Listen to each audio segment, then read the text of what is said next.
एक प्रसिद्ध राजा था जिसका नाम रामधन था। अपने नाम की ही तरह प्रजा सेवा ही उसका धर्म था। उनकी प्रजा भी उन्हें राजा राम की तरह ही पूजती थी। राजा रामधन सभी की निष्काम भाव से सहायता करते थे, फिर चाहे वो उनके राज्य की प्रजा हो या अन्य किसी राज्य की। उनकी ख्याति सर्वत्र थी। उनके दानी स्वभाव और व्यवहार के गुणगान उसके शत्रु राजा तक करते थे। उन राजाओं में एक राजा था भीम सिंह, जिसे राजा रामधन की इस ख्याति से ईर्ष्या थी। उस ईर्ष्या के कारण उसने राजा रामधन को हराने की एक रणनीति बनाई और कुछ समय बाद रामधन के राज्य पर हमला कर दिया।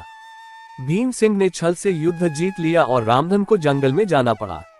इतना होने पर भी रामधन की लोकप्रियता में कोई कमी नहीं थी। हर जगह उन्हीं की बातें चलती थी, जिससे भीम सिंह को चैन न था। उसने राजा रामधन को मृत्युदंड देने का फैसला किया। उसने ऐलान किया कि जो राजा रामधन को पकड़कर उसके सामने लाएगा वो उसे 100 सोने की दीनार देगा। दूसरी तरफ राजा रामधन जंगलों में भटक रहे थे।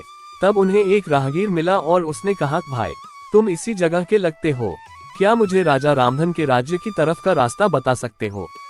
राजा रामधन ने पूछा, तुम्हें क्या काम है राजा से? तब राहगीर ने कहा, मेरे बेटे की तबीयत ठीक नहीं, उसके इलाज में सारा धन चला गया। सुना है राजा रामधन सभी की मदद करते हैं, सोचा उन्हीं के पास जाकर याचना करूं। ये सुनकर राजा रामधन राहगीर को अपने साथ लेकर भीमसिंह के पास पहुंचे।